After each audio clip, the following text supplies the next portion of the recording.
வணக்கம், welcome to Geetha's recipe. கிச்சனை க்ளீனாகவும் ஹைஜீனிக்காகவும் வச்சுக்கிறதுக்கு நான் செஞ்சிட்ருக்க டிப்ஸை தான் உங்ககிட்ட நான் ஷேர் பண்ண போகிறேன்.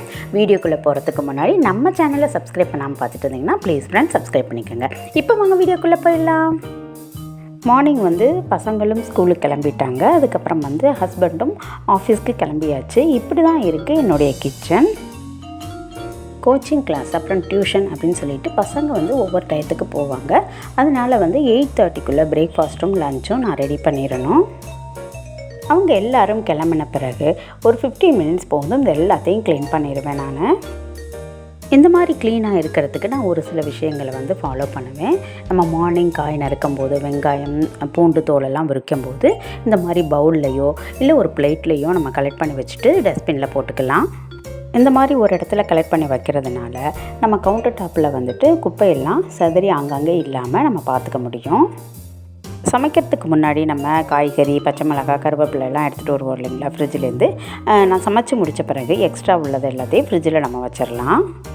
தேய்க்கக்கூடிய பாத்திரங்கள்லாம் எடுத்து சிங்கில் போட்டுட்டோம் அப்படின்னா கவுண்டர் டாப் க்ளீன் ஆகிடும். கவுண்டர் டாப் ஃப்ரீயாக இருந்துட்டாவே நமக்கு க்ளீன் பண்ணுறது ரொம்பவே ஈஸியாக இருக்கும். அதுக்கப்புறம் கவுண்டர் டாப்பு, அடுப்பு, அப்புறம் அடுப்புக்கு பின்பகுதி எல்லாத்துலேயுமே இந்த மாதிரி க்ளீனிங் சொல்யூஷனை ஸ்ப்ரே பண்ணி விட்டுட்டு நல்ல ஒரு கிளாத்தை வச்சு தொடச்சி விட்டுட்டு அதுக்கப்புறம் தண்ணி வச்சு தொடச்சி விட்டுட்டோம் அப்படின்னா க்ளீன் ஆகிடும்.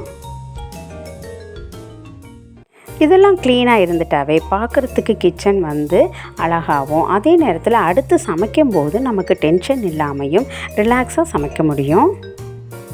இந்த மாதிரி டெய்லி க்ளீன் பண்ணும்போது மந்த்லி ஒன்ஸ் க்ளீனிங்கும், அதுக்கப்புறம் ஒவ்வொரு தடவை நம்ம க்ளீன் பண்ணும்போதும் நமக்கு சிரமமாகவும் இருக்காது. நான் காய் கட் பண்ணுறது மோஸ்ட்லி கவுண்டர் டாப்பில் தான் பண்ணுவேன். அதனால் எப்போயுமே கவுண்டர் டாப்பை ஃப்ரீயாகவே வச்சுருப்பேன். அப்போ தான் நம்ம குக்கிங் ஈஸியாக இருக்கும். இல்லை அப்படின்னா அதெல்லாம் எடுத்து வச்சுட்டு சமைக்கிற ப்ராசஸே ரொம்ப நமக்கு ட்ரபுளாக இருக்கிற மாதிரி இருக்கும். அதுக்கப்புறம் மிக்சியும் அங்கே தான் இருக்கிறதுனால அதையும் ஸ்ப்ரே, ஏன்னா எண்ணெய் பிசுக்கு இருக்கும், அதனால் ஸ்ப்ரே பண்ணிவிட்டுட்டு அதையும் தொடச்சி விட்டுடுவேன். மிக்சியை க்ளீன் பண்ணும்போது இந்த மாதிரி டிஷ்யூவோ மெல்லிசான துணியோ இல்லை டூத் ப்ரஷ்ஷோ வச்சு க்ளீன் பண்ணோம் அப்படின்னா ஈஸியாகவும் க்ளீன் பண்ணிடலாம், சுத்தமாகவும் இருக்கும்.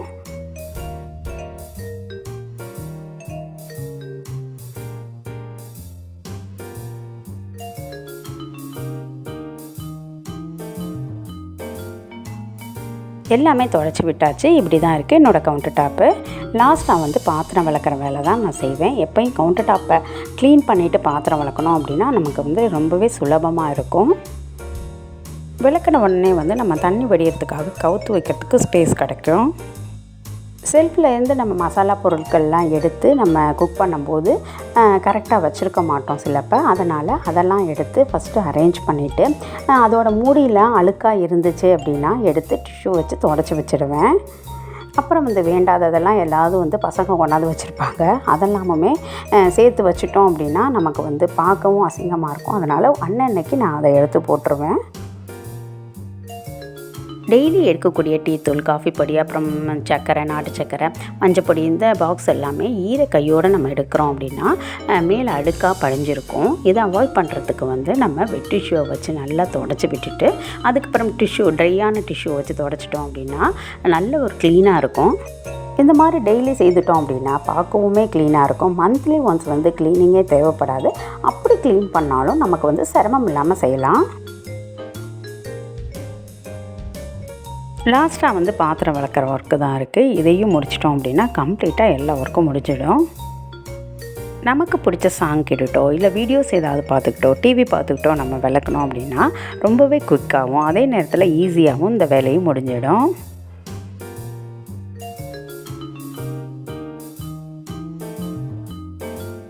எப்பொழுதெல்லாம் நம்ம பாத்திரம் தைக்கிறோமோ அந்த நேரத்தில் பாத்திரம் தேய்ச்சி முடிச்சுட்டு சிங்கையும் கையோடு கழுவி விட்டுட்டோம் அப்படின்னா சிங்க்கும் க்ளீனாக இருக்கும். அதே நேரத்தில் ஒரு பேட் ஸ்மெல் வராமையும் இருக்கும். நமக்கு நம்ம போர் வாட்டர் யூஸ் பண்ணுறதுனால ஏற்படக்கூடிய அந்த உப்பு கரையையும் இந்த மாதிரி தேய்ச்சி கழுவிட்டோம்னா கொஞ்சம் அவாய்ட் பண்ணிக்கலாம்.